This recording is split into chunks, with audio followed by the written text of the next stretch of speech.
We all are only 1 degree removed from knowing someone who is being impacted by workplace violence or some form of online exploitation. This issue filters into employee wellness, impacting engagement at work. Let's bridge this gap by bringing awareness and education to these pressing issues and shield the vulnerable. Welcome back, everyone, to Shield the Vulnerable. I've got a great guest here today, Matthew Quick. Matthew is the superintendent of Munster Independent School District, way up in northern Texas, about 10 minutes from the Oklahoma border. But Matthew, you've climbed through the various ranks of education. You started working as a high school biology teacher, and then you progressed from an assistant principal all the way up to being the superintendent of the independent school district that you're at now. And one thing that really stood out to me is your passion for building environments that create safe and supportive spaces where learning and success are at the forefront of that. And that is such an important, critical thing, especially given the landscape of a lot of the world this day and age, so that students deserve to have that very supportive space. It directly impacts their learning. It directly impacts a lot to do with their success. So welcome, Matthew. Thank you for being here, a guest on our show today.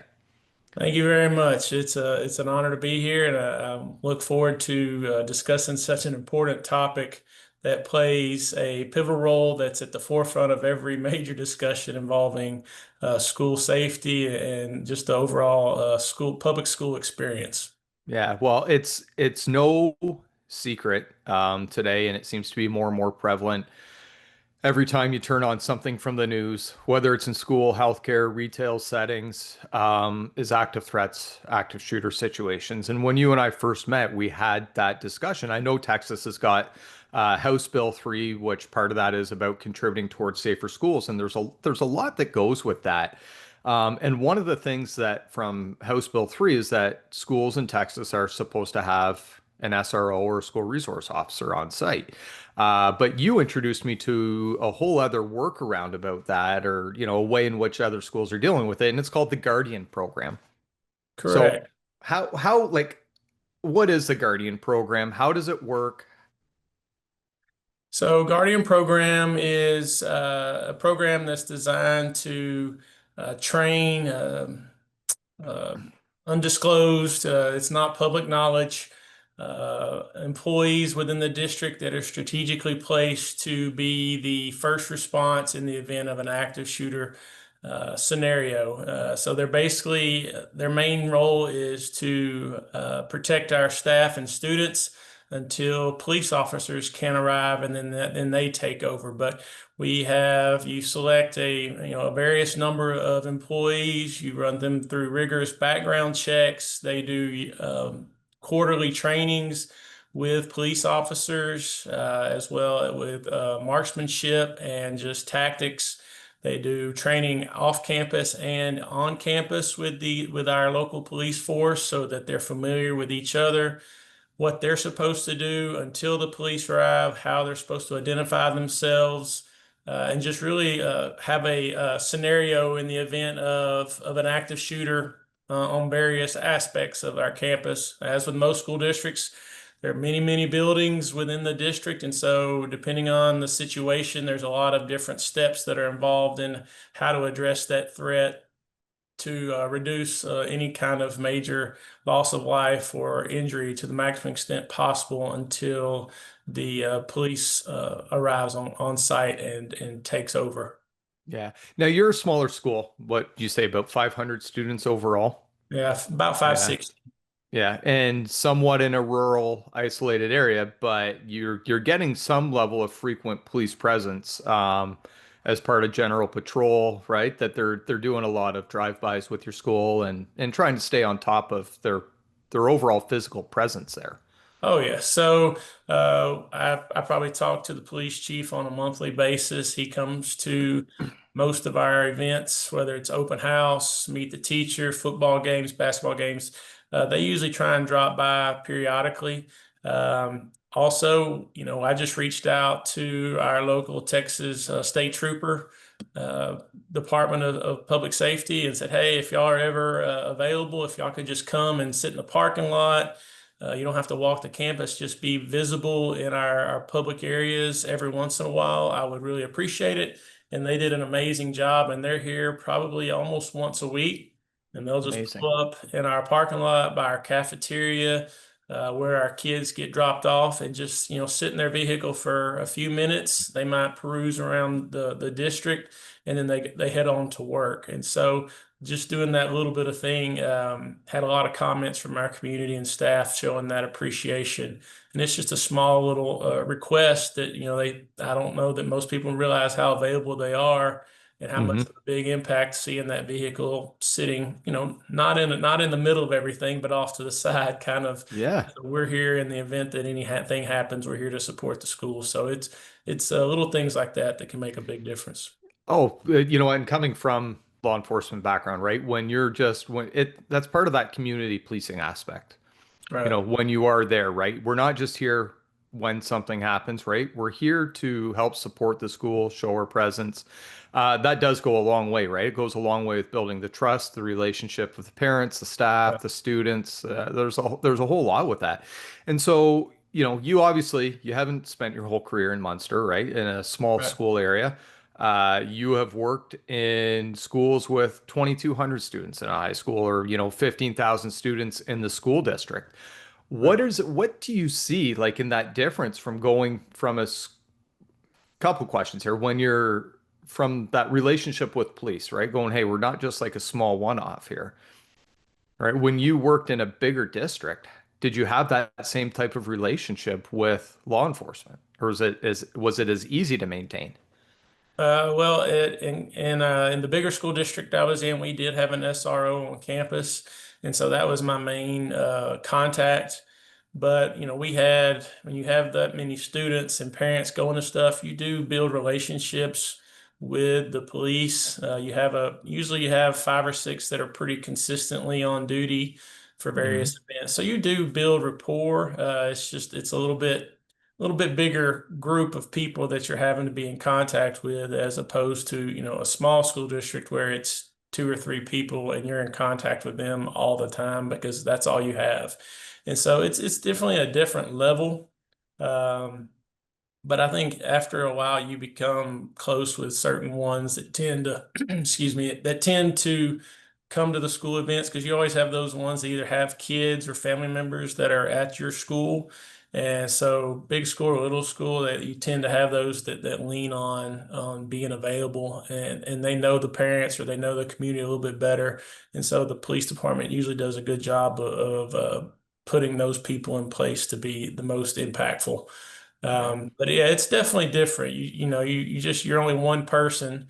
When you've got that many kids at a large school, you're definitely spread thinner and have to have more delegation and contacts with multiple sources, as opposed to when you're at a small district, you have a little bit more intimate setting of knowing your police department on a first name basis. Yeah. Do those larger schools do they implement guardian programs as well as an extra layer of like safety and security? So typically you can, the law is available for everyone.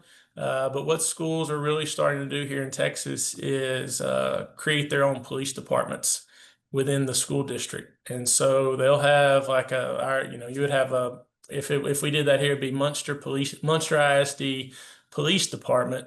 And then you would work with your police department in your city as like a co-op kind of deal, and they would be your actual police, but associated with the school district. So the bigger schools are able to do that because there's more kids, there's a bigger need for that to have more than one, and then that way it's all associated through the school. And so it's not as prevalent, in my opinion, of any of the bigger schools to have guardians. They tend to are starting to go with their own police department because it's a more effective means. It's more visible, and it's just a little bit cleaner when you're having that many district or that many kids in that many buildings. It just tends to be a little bit more of an appropriate approach to school safety. Yeah. So with your experience then and working in larger schools, what has it been like those biggest differences from safety and security? You talked about like you you have the ability as a super now, right? You're there doing bus lines or school drop off. You're getting to know parents, right? You obviously can't do that in a larger school district. Do you find any significant differences when it comes to safety and security when you go from a larger school district to working in an independent school district like you are now? Well, it's one of those things where you can build those relationships and drop off and bus duty and things like that with parents and kids. It just takes a lot longer, and it does. Your conversations tend to be shorter because there's so many more kids, and so it's a lot more protocol rich or heavy on the larger districts because you have so many kids that you have to follow certain protocols with like parent check-in or students check in because there's so many students that you don't know. Whereas, like in our district, we still have parent check-ins, and we follow all those protocols to keep our campus as safe as possible. But Hmm. by doing drop off and pick up and walking through bus line and things like that, within a matter of weeks, you know pretty much every kid and what parent they go with, grandparent. And so you're able to have that extra layer of safety that isn't a technical protocol. It's Yeah. more of, I know that student A goes with parent A because I've seen them drop them off and pick them up every day at school. And it Yeah. just takes longer at the bigger districts. And so a lot of times you never get to that level of comfort. And so you have to have more protocols in place to ensure the safety of your students when it comes to just knowing your environment, knowing the people that are driving through, that are picking up, that are dropping off, which kids walk home, which kids, ride their bike. That might not be a real thing. We have a lot of students that walk and ride to school every day because they live right across the street. And so you know which kids you're going to see going across on their bicycle very quickly. Like I said, just because it's from a managerial standpoint, the numbers are much more feasible for you to retain that knowledge and know what to look for to be able to spot things that are out of the norm. Like, if you have somebody you've never seen before, they're going to stick out because you see the same people 175 days a year. Right. What about from a like a precursor standpoint of stopping something before it happens? Like there's a lot of research that goes behind it that, if a threat of some sort can be stopped prior to it happen through recognizing behavioral cues or, empowering youth, empowering students to be able to report things. Do you find that easier to manage that in a smaller school than it was in a larger? I think so. It's when you have a smaller school district, our district's kind of unique in the fact that a majority of my staff, around 65% of my teachers and staff graduated from here. And Yeah. so they are extremely familiar with who should and should not be on campus. So when we have TEA as our governing agency here in Texas, they do walkthroughs and audits a couple of times a year, and they just come on campus and no, you don't tell your staff, you notify your principal so they're aware that it's happening, and they basically see one if they can get in the building, and two if they do get in the building or if they're just walking around on the grounds, how fast. They'll be stopped and directed to the front office for proper check-in. And Really? yeah, and so my staff is phenomenal at, like I said, they're from here. They're generationally a cue to everybody that's around here. And so Hmm. whenever somebody from a TEA that's not from the town, they stick out pretty quick. And so it's a pretty quick transition to notify, hey, there's somebody out walking in the parking lot. It's 10 o'clock. They're just kind of wandering around, and all of our exterior doors are locked. And so typically we catch them or one of my staff members will, notify them that, hey, we need to either walk them to the office or notify the principal, hey, we've got a random person out there, and can be directed to the front office, or let me or us investigate and see kind of what's going on in a pretty timely manner, just from that built-in close community aspect that can notify or notice things very quickly just due to the familiarity of the area. And Yeah. whereas another district, you got thousands of kids, and there's a lot, maybe a little bit more mobility of moving in and out, new faces all the time.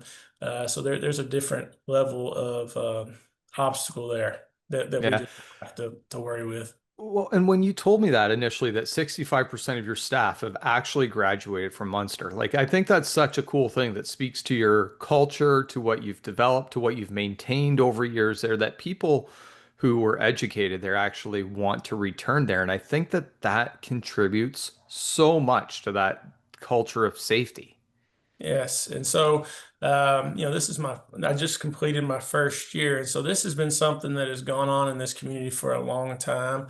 And I've really enjoyed becoming a part of that. Is they have very high expectations for not just, their themselves, but their kids also. And they're very proud of their town.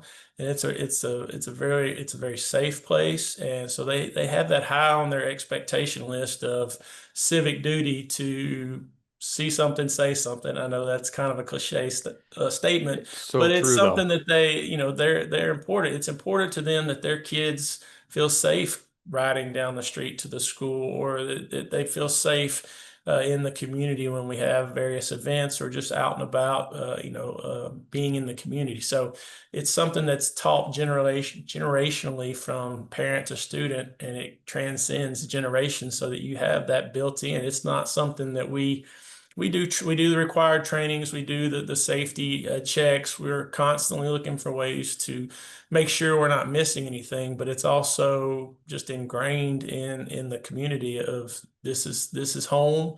It's important to them that it's a safe place for themselves and their families to be a part of and be able to Hmm. enjoy, without worrying about, or just not worrying about anything. It's an active thought for them to be engaged in community safety. Yeah, that's amazing.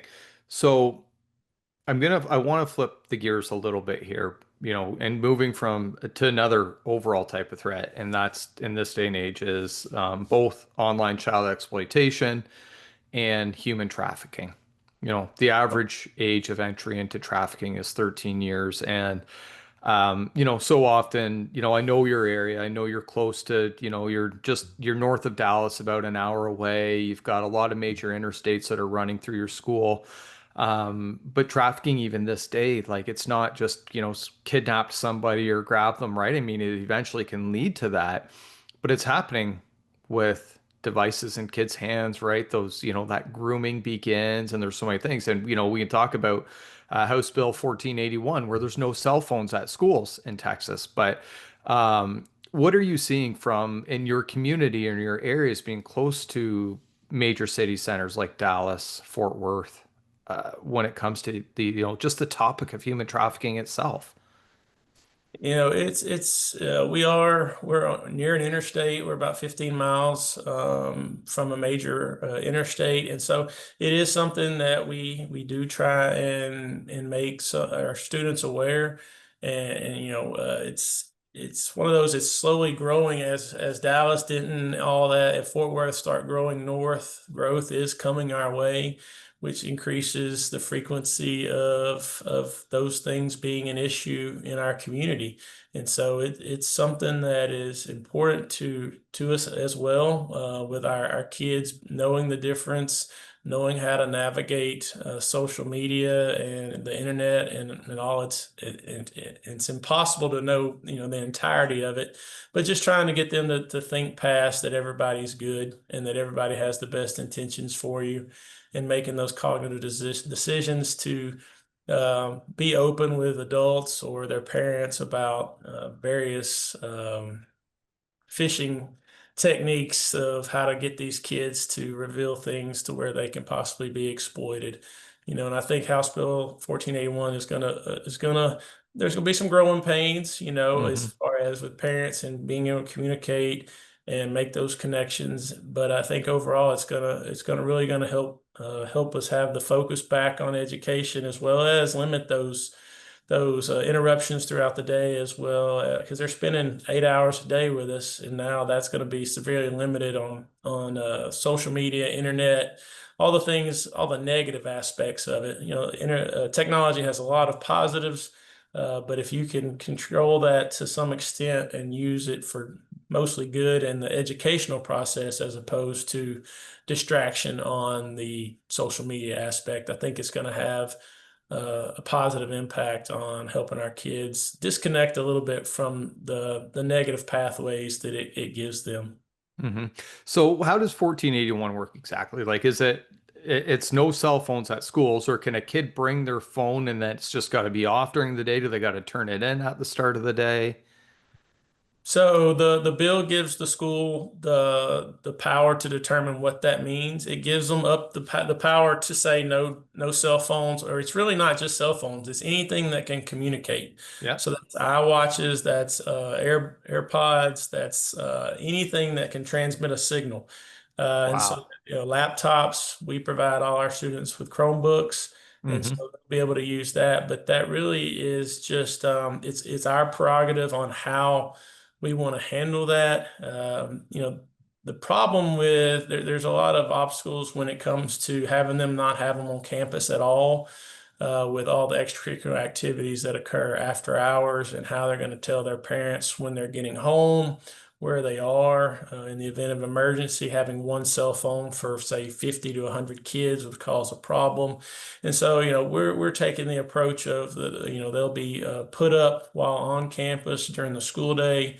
And then obviously if they're unable to do that, then there's some consequences, confiscation of the device, things like that, um, that we can allow them to have them on grounds so that in the event of after hours, things of that nature, they're still able to get in contact with their parents for logistics wise. So is HB 1481, is it mandatory that schools follow it, or is it an Yeah. optional that they can No, you have to. have You to have follow it, to have, but you yeah. can set some parameters and guidelines around it with it? So Yeah. it doesn't dictate how you enforce it. It just says that they cannot have access, and it does, give you up to the ability of prohibiting them off campus. Yeah. Previously, every school district had their own pretty much cell phone policy, whether it was, no cell phones or, a certain amount of time or things of that nature, and there's still some openings with this policy, like if say a kid had needs access to their phone to measure their blood sugar, whether it's an IEP, an individual education plan for being able to listen to someone read to you, things like that are still allowable. Which is Hmm. also another reason why we said that they could still have them on campus to have that accessibility in the event that that meets a certain requirement for them. And Yeah. so, It's interesting there that you said the blood sugar. My oldest daughter, she's type 1 diabetic, and she wears a continuous glucose monitor and all those things. But it does allow, if she's got a phone with her with that app on it, to, for us as parents who are off site to be able to monitor blood sugar in times when, if they're now, she mind you, she's getting older and is a lot more responsible for it. But it is a useful tool when it comes to certain medical intervention if you need it. right, and you have students who do better in with reading scenarios of having something read to them with fluency, or Hmm. helping limit distractions. And so the bill is meant to help eliminate distractions. So that if it's helping with something, then there needs to be that flexibility, and the bill does give that. It's just you're trying to. It will be hard because some students will be like, well, this kid gets to have their phone out. Why don't I? And you can't just go, hey, well, because he has an IEP, because that's, not really any of their business. So there's going to be some growing pains with it. But overall, I think it is going to have a positive impact because, you've seen most of those. Uh, I've seen several videos where it shows they kept track of a student's notifications throughout a school day, and it's anywhere from 400 to 1,500 notifications Wild. in an 8 hour Unbelievable. period. And so you divide that up, and that's less than like 6 seconds without a notification. And so we're trying to teach them 8 subjects a day, and yet they're only giving us about 10 seconds at a time before they're looking at their phone. And so I think if you're able to really reduce that number to where they're actually talking with each other, social skills, we talk about how they no longer talk to each other, and so now they'll have to talk to each other and have that dialogue that has been missing because they can just zone in and doom scroll, and all those things will be severely reduced Yeah. or significantly reduced in a positive way to where I think we'll see some positive impact on just having a little bit of disconnect from that technology device. What's the feedback been from parents? Like, is there pushback on this, or does it seem like large majority are in support? Was there a lot of questions? Well, I think the hardest part is going to be logistics of, and I'm guilty of this as well. If like in the middle of the day, I forgot to send the note, hey, I'm gonna check you out at 1 o'clock for a dentist appointment. Well, you can't do that anymore. You're going to have to call the front office, and then the office will have to notify your child that you're going to come get them. Yeah. So there's going to be some logistical growing pains. We always had to do it that way. Yeah. And so it's going to be harder. I think it's going to be the kids are going to have a hard time with it, but so are the parents just from that constant feed of communication of, hey, don't forget to pick up your sister after school. I've got to work late or things like that. You won't be able to do that to that extent because they'll have to wait till the end of the day to get those messages. And so, But let me ask you this, are kids issued a school email? yeah, so they do have a Right. school email. There's a workaround right there, right? Instead of a text message, it's an email. Right. Right. And so, we've got to be a little bit careful with that as far as it becoming an instant messaging type deal. That'll be a whole nother uh, process. We're looking at getting Go Guardian for our computers so that teachers can see what their kids are getting on and kind of just Hmm. monitor that. There's Uh, always going to be ways to circumvent the system, right? Like, and kids, they're resourceful. They're going to find it. If there's a way around it, especially with technology, they will find that workaround. Absolutely. And so that's kind of what my conversation with my principals have been is there's going to be loopholes and obstacles and growing pains, but we're going to take a diplomatic approach to it and be understanding and know that this is a new thing that is going to be painful. But in the end, I think it will be beneficial for everyone once we kind of get used to the new way that a school day looks because it's going to drastically change some of the class settings and downtime, as far as like cafeteria. Like usually they get their food, they sit down, they might talk to their friends for a second, but then they go right to their phone, put their headbuds in and listen to music or watch, stream and whatever. Now that's all gone, and you're going to I have to love find it. something else to fill your time with. So it's going to be. I'm looking forward to see cafeteria on the first day of school and what the dynamic Eh, does. I don't know. I don't know if this is a thing in Texas, but like, do you play euchre No, cards? No? Okay. Poker, no, different games. Like oh, yeah, that's where I learned how to do like play so many different card games was in high school in the cafeteria. Cell phones weren't a thing, right? Like they were right. games, that you could play. So is Texas leading the way on this, or are they like have they picked this up from other states that are passing similar bills? I think, I can't recall. I know there's a few other states that have them because we had heard about it possibly coming up. It's been in the legislative discussion before. Hmm. But they've kind of left it alone to let the school districts have their say with it. But it definitely adds a whole nother level of support when it's no longer a recommendation, it's a law. And so Yeah. I think it's constantly hearing from people that we're battling so many different things with cell phones and just the hooks that it puts in our kiddos that pulls them away from the learning process that they finally decided to give us that backing because I never thought that it would be a law. I always thought it would be just a recommendation because you have that. And if you have it in your handbook and it's part of your school policy, then the parents agree to it when they enroll their students. So you have that power to enforce whatever. Like our lower grades, we didn't allow cell phones K6 already. And Okay. so that's not a difference for them there. But this is just, it kind of gives us a little bit of a support system backing us. And hey, this is not only what needs to happen, but it's required to happen at this point. So it Yeah. definitely makes it a little bit easier and takes a little of the pressure off of the schools in this situation. Yeah, I love it.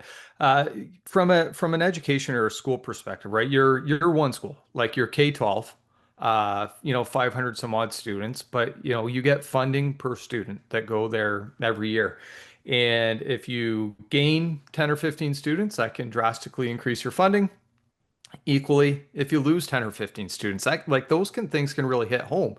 And I think, the reason why I'm drawing to this point is you have dedicated funding that go towards the protection, the safety of the school, of the youth and everybody there. And I know, if you lose funding or if you lose students, that can have a huge impact on that. What is Munster ISD doing to attract youth to your school district? Well, first off, you talk about each kid roughly, that there's a lot of things. That's the state gives us a baseline of $6,215 per student, but then there's all these other variables that increase it based on what the student is enrolled in, their academic needs and things like that. So at the end of the day, it's around $10,000 a kid. And so, you have a school our size, if we lost 10 or 15 kids, you're talking about 100 to $150,000 in school funding. And that's a huge deal.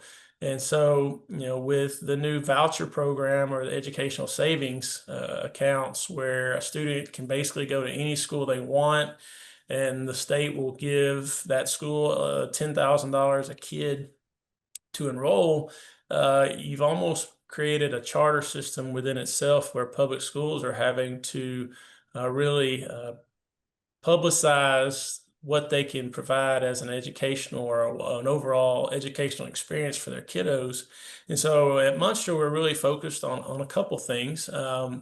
Athletics, academics, those are our two big pools, extracurriculars, fine arts. We do a wide variety. We offer as much as we possibly can for a school our size. And Hmm. so last year we finished fourth in the UIL Lone Star Cup, which is UIL is what manages academic and athletic competition across the Okay. state for a majority. There's some other organizations, but UIL is the main one that does you start off at district and work your way all the way up to state in everything from one act play to academic UIL to football, baseball, softball, track, golf, all those things. Um, and so our main focus is we kind of had the premise of if we're going to do it, let's be the best at it. And that's really been our focus. Our kids are highly involved in everything. Most of our kids play every sport we offer, and as well as participate in academics as well. And so we finished fourth in UI academic and athletic Lone Star Cup last year out of all That's 2A awesome. districts, 2A Division two districts in the state. And so it's stuff like that. Our attendance rate is extremely strong. Our kids come to school every day. We're competitive in academics when we compete. We also offer through a cohort of various other schools. It's called the Red River Promise here. And if you graduate from Munster, like I said, there's other schools that participate. That if you go to, there's a couple colleges that honor your graduation from here and provide you tuition free until your associates is completed. And so things like that are ways that we show, hey, these are things that set us apart. State accountability is A through F accountability. It comes out every year, and it's based off of our state testing standards or STAR that determine how well we perform on state testing. We've been an A-rated district for several years, and so our kiddos perform very well on those. And so highlighting that is ways that we keep kids in and keep that funding to provide a safe, supportive environment for our kids and our staff. Because Hmm. it's important for them to feel safe as well, so they can focus on the priority is educating our kids. Yeah. But the you got to keep in the forefront as well as safety on top of that. And so it's one of those things that day in and day out you're trying to make sure it's at the forefront of educating in a safe environment. So. Yeah. Well, and thank you for pointing that out because there is a direct correlation to it's not just about students feeling safe, it's about staff feeling safe and how that can contribute to how they show up every single day, how they contribute to the culture of the school and transfer that, down to the youth. I mean, it's obvious that you guys do it with that 65% return of, Right. students to eventually becoming staff at the school. right? Yeah. So, well, Yeah. Matthew, everything that you were doing from, right from running a Guardian program, and I know that there's a lot of work that goes behind that, to navigating the world of HB 1481 now coming in and everything with that, and growing your school from both an academic and athletic performance. I want to thank you for being a leading educator, for doing such a wonderful job. I mean, you've climbed through the ranks, you've seen every level of education from teacher to being a super. You've worked in every, school size district, and I'm sure you've gained a lot of experience around that. But I can only hope that, certain other states and regions take on, bills like 1481 and that they continue to contribute to safer schools. I feel today more than ever, we're just at this precipice, unfortunately, where threats are no longer a one-off, that they happen all too prevalently, from acts of violence to the worry of child exploitation and human trafficking. And I just, everywhere from it doesn't matter to me whether you're the super, the teacher, the principal, or the custodian at the school. Everybody plays a key role in contributing to safer schools. Everybody has eyes, everybody has ears, right? And everybody can see something. And like you said earlier, see something, say something. As cliche as it is, it's such an important aspect. So, Matthew, thank you so much for the work that you're doing in this role. I wish you all the best in this upcoming school year, navigating some of the challenges that you will with change of laws, but you're doing amazing work, my friend. Thank you very much. Thank you. All right, everybody. From an educational standpoint, if you're a teacher, if you're a super principal, whoever you may be listening to this, maybe you're just a concerned parent about things going on in your own kid's school district. Uh, Take from these programs that Matthew's talking about, you can be the voice, you can be the one for change, right? If you happen to be in a school district that doesn't have laws like that, HB 1481, like start bringing them to your local Congress, to your politicians, everybody like that can start to lobby for these changes and can start to contribute back to creating stronger, safer schools where the focus goes back on the education. I absolutely love HB 1481. There's going to be nuances with it. There's going to be changes that you have to go through, but I think it really starts to shift that culture and that pendulum back to where we need it to be. Getting rid of those 400 or 500 notifications in a day where every 10 seconds a student is being distracted from a learning environment. If you're doing that, if it's something you're interested in, don't hesitate to reach out and we can talk about it. It's been another great episode of Shield the Vulnerable, and we'll see you on the next one.